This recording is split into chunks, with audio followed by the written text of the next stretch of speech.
also gave you 2 handouts. Last year was the first year. Money we pulled through because of a grant. We have our own new databases, and one is called Zinio, and that's a magazine subscription. It's real easy to use. You just go onto the library website, set up an account. There's apps to make it really easy for any handheld device. Once you download a magazine, it's in your personal library. You never have to return it. Back issues, forward issues. You can set up an email when your newest version of Game Performer comes out, or your Motor Trends, whatever. We now are sharing,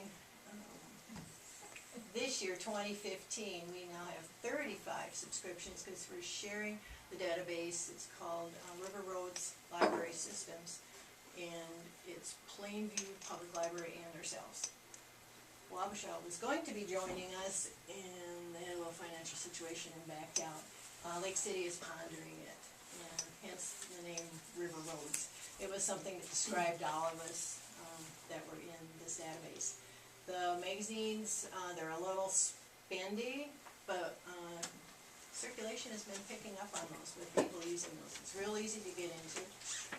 The indie flicks are independent films. And there's a little thing going here. These are also, you just go into the library website, click on indie flicks, and there's 10,000 movies. So if you grew up loving Roy Rogers, you can find him on there. There's Planet of the Apes, the originals, and then there's award-winning short films.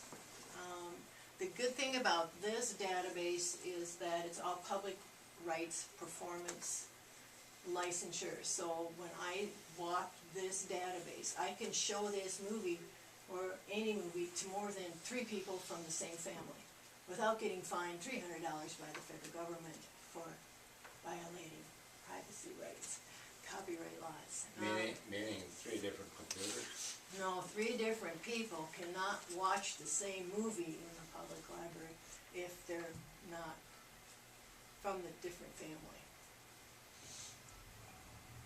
It's copyright laws. But you don't have the rights to show the movie publicly. I could show it to 3 people from the same family, and then that's it. I'm going to have to quit charging them. But we use this for story time.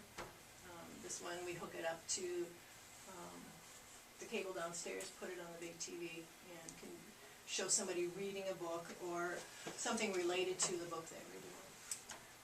This is brand new. We're just trying this one out and see how it goes. It was not as expensive as the Zinio. Go ahead and log in, try the magazine database. It's really awesome. And we're pretty excited about being able to share with some other libraries to cut down on the cost. And it boosts our circulation because our customers can now use the ones that Plainview picked and paid for, and vice versa. Their customers can use ours. But it's just part of the libraries keeping up with what's going on in the world, digital as well as hard copy. We still take books to daycares and nursing homes and Burma suites. And if somebody home rehabbing from surgery, whatever, we make house calls so they don't have to miss their favorite authors. Just a service that we've always done. I started my 18th year almost, and that was just something we've been doing since the beginning. If you get other communities to join in on this magazine thing, they would probably pick even different magazines than what you guys already have. So you Right. the It more added you to our get in there, the right. more you have. See, like last year, I think on the share. report, I had 22 magazines. We're up to 35 this year for 2015. Yes, Motor Trends. We gotta come up with other choices I can give you. Well, you're on the board. Let's look at the list, Robert. We'll be adding next March. Our contract is March. And this is all coming through recorded books. which they were one of the first companies that started doing audiobooks on tape way back when. Now they have gone into digital too. So why do some libraries not do this then? Why do they not? It's spendy. It is expensive. Right, because we started off with grant monies to get us going last year. Okay. And the board decided it was worth it, and more people were signing on to it and enjoying it, so we're doing it out of pocket this year, and continuing. And that was one of the reasons why we started searching for somebody else to help defray the cost. But we have a really good salesman, and he gave us a heck of a deal on signing up a couple more libraries, and your initial license fee was a lot less. It was almost half of what it would be normally. Okay, come see us. Thank you much. Thank you. Your app's not working? You know, I personally had you blocked. I wouldn't doubt it. Move on to 8B, consideration of adoption of resolution 2015-032, acknowledging a donation of $500 from the Valley Crest Riders Incorporated to the Rushford Aquatic Center for boiler system upgrades. See attached resolution, and thank you. Move to approve resolution 2015-032. Second.